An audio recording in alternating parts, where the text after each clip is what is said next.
Yeah, thank you. You have the question? Yeah, a question on the D2D links. What you presented makes sense and the results and everything you're showing there, but I was just wondering, from like applying a type, has anyone ever done like kind of like a analysis of potential in actual mobile traffic of D2D potential links, a traffic analysis study or anything?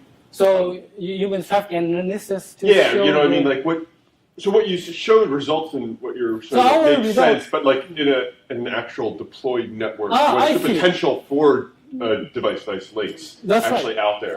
Yeah, I get your point. So I would say what you say is like, for example, in real commercialized environment, right?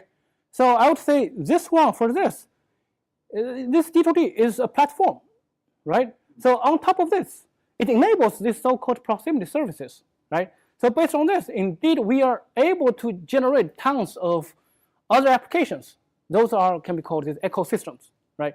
So for those applications, they will generate a lot of, maybe this year, there are not many applications. But as time goes by, there will be more and more interesting discoveries. So you're proposing more as a framework or a platform there. Exactly. To solve a problem. That's right. So this enables this, and in the future, there will be more and more. And then the more users rely on this, or the more people using this, the more gain we will get out of this.